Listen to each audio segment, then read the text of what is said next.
Welcome back to the deep dive. So, we have a stack of research on the desk today that is, I don't say this lightly, but it's going to fundamentally change how you think about language. Yeah, how you think about the words coming out of your mouth right now. Exactly. Or even the thoughts inside your head before you even speak them. It is a heavy one today. We're looking at a text called Structure and the Computational System of Language, and we're focusing on this framework. It's known as the theory of principles and parameters. Usually, when we talk about language, we're talking about, culture, rhetoric, communication. Mhm. But this source material, it treats language like a machine. Like a physical organ in the body, yeah. Right. The central idea here is that language isn't just a cultural habit we pick up. It's a computational system that's basically installed in the brain. We're Right. looking at the biological physics of grammar. So our mission today is to pop the hood. We're not interested in the paint job, the specific words or accents. We want to see the engine. We're going to talk about these invisible grids in your head, why words seem to teleport. And this idea of a deep structure. Exactly. Deep structure. And just to clear the air before we start, because I know the word grammar brings up, bad memories for some people. Oh, yeah. This isn't about school grammar. We are not talking about don't end a sentence with a preposition. Which is good because I do that constantly, Yeah. and I'm not going to stop. We all do.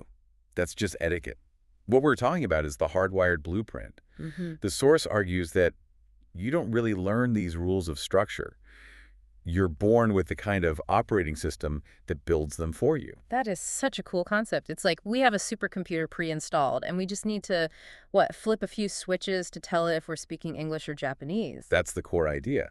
So Yeah. the material talks about this major shift in the field, from an old way of doing linguistics to this new way. Okay, so walk us through that evolution. Sure. So if you think back to the early days of this stuff, as they call the standard theory, the idea was, well, that every language had this massive list of really specific rules. Like a giant recipe book for each language. A recipe book is a perfect analogy. You'd have a rule that says a sentence becomes a noun phrase plus a verb phrase, S arrow, NPVP. Right, I remember that from a class somewhere. And you had rules for everything. A specific rule for a prepositional phrase, another for an adjective phrase, and they were all different for English versus, say, Japanese. It sounds messy, and it doesn't explain how a toddler just picks it all up so fast. Exactly. It lacked explanatory power. So the field shifted to principles and parameters. The idea is you eliminate those specific rules entirely. Wait, you just eliminate the rules? You eliminate the language-specific rules. Mhm. Instead, the theory says the brain has this general geometric system. The source calls it X-bar theory. X-bar theory. It sounds like a secret club. It's more like fractal geometry, actually. The core idea is that every single phrase in every language has the exact same internal architecture. It doesn't matter if it's built around a noun or a verb or an adjective. They all grow the same way. So whether I'm saying a noun phrase or a verb phrase, the skeleton is identical. Precisely. Every phrase starts with a head. That's the core, the X0. If the head is a noun, you get a noun phrase. If it's a verb, you get a verb phrase. Okay, so the head is the boss. It determines what kind of phrase it is. But a phrase is more than one word. I don't just say eat. I say eat the apple. And that's where the geometry comes in. The head projects upward.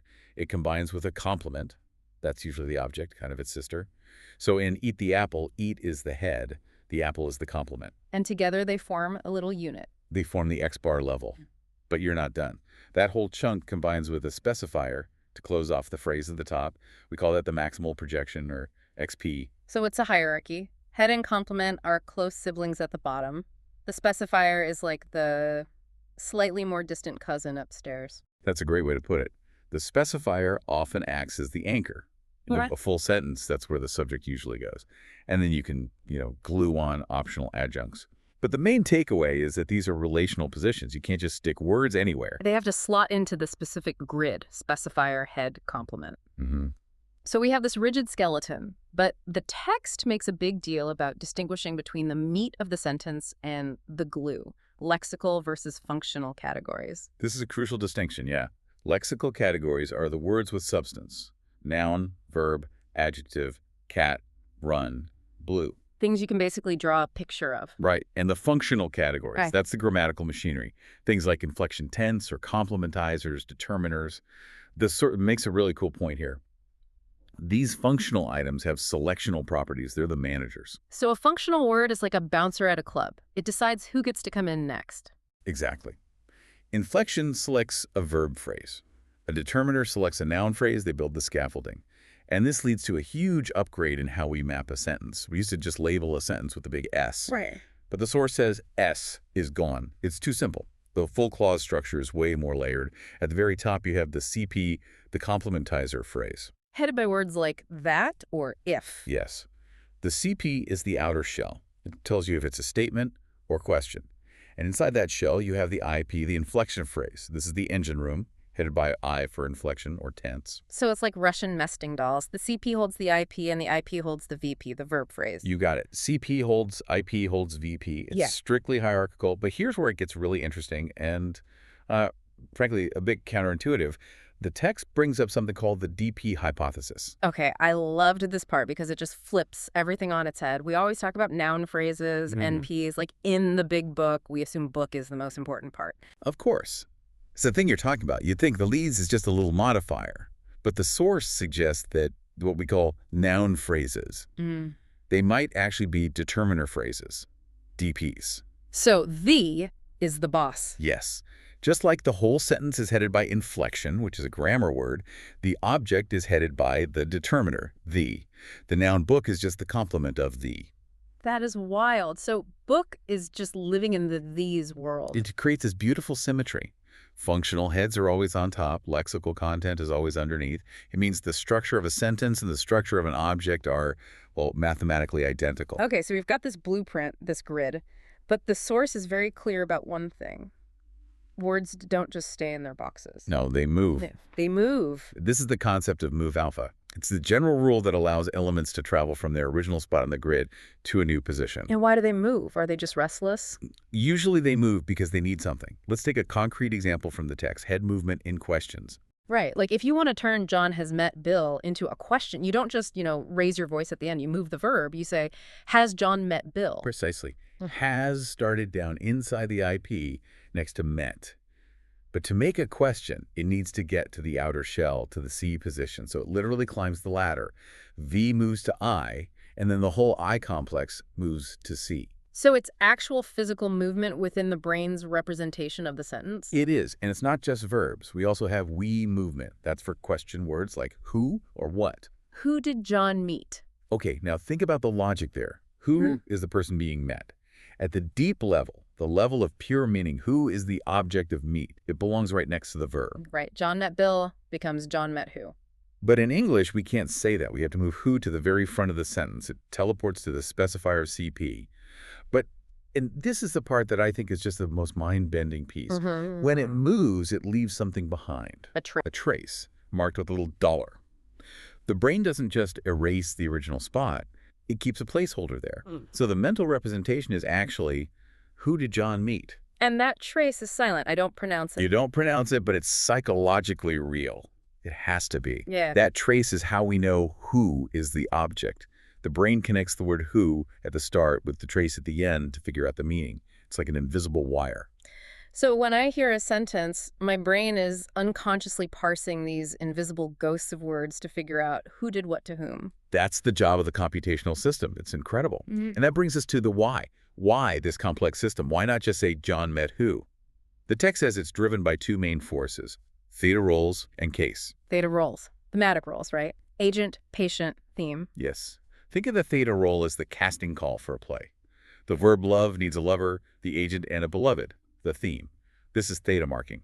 And the projection principle says those roles have to be consistent. But here's the puzzle.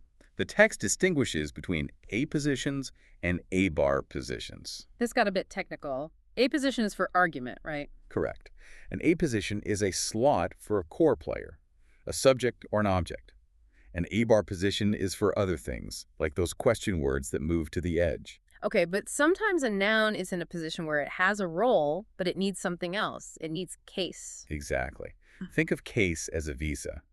You might have a job, your theta role, but you still need a valid visa to stay in the sentence. Nouns need case-like nominative or accusative to be licensed. The text used a great example for this, the verb seems. The seems puzzle. I love this one. John seems to have hurt himself. Okay, think about the meaning. Is John the one doing the seeming? No, seeming just sort of happens. The situation seems that way. Exactly. The verb seem doesn't give a theta role to its subject. It has an empty chair there. So where does John get his role? He gets it from hurt. He's the one doing the hurting and being hurt. So in the deep structure, John actually starts way down in the sentence, next to hurt. Yes. The structure is something like, it seems John to have hurt himself. But down there, inside that little clause, John can't get his visa. He can't get case. He's grammatically illegal down there. He is. So he looks up and sees the empty subject seat of seems. Seems has no role to give, so that seat is free. John moves up to that empty position just to satisfy the grammar. So he starts as the hurter, but moves to the seamer position just to get his case. Yes, and this creates a chain. The John at the top is linked to the trace at the bottom. It's an amazing bit of logical footwork. It's a logic puzzle solving itself in milliseconds. But just when I thought I had the map figured out, the text throws in the split NFL hypothesis. Of course, things are never complicated enough. Right. We said IP, the inflection phrase, is the engine. But some linguists looked at that and said it's too crowded. They realized inflection does two different things. It handles tense past, present, and it handles agreement singular, plural. So they proposed splitting the atom. So instead of one IP, you get a TP for tense phrase and an AGRP for agreement phrase. It creates an even taller ladder of functional heads. AGRS, then T, then agro, then V. There are more landing sites, more positions for things to move into. And this leads to what was, for me, the biggest aha moment in the text. The VP internal subject hypothesis. This is a favorite of mine. It fundamentally changes how we see subjects. Okay, so normally we think subject comes first, then the verb. Subject is in the IP, verb is in the VP. They're neighbors, but they live in different houses. That was the old assumption. But remember our casting call, the theta roles. The verb hands those out. Right. The verb is the director. Now, does it make sense for the director to shout across the entire sentence structure to give the subject its role? No, it should be local. Exactly. So the text suggests that all the arguments of the verb, the subject and the object, they both start their journey inside the verb phrase. Hold on. You're saying the subject doesn't start at the beginning of the sentence. It starts inside the VP, right next to the verb that gives it its meaning. John starts in the specifier of the VP. That's where it gets its agent role from the verb. So the deep structure of John met Bill is actually an empty subject slot and then a VP that contains John met Bill all bundled together. Precisely. And then, because John needs that visa, that case, which he can't get down there, he moves up to that empty subject slot in the IP. So subjects are born low and move high. It creates a perfectly uniform geometry. The verb and all its actors start out as immediate neighbors. It makes the whole system much more elegant. This takes us right back to the start.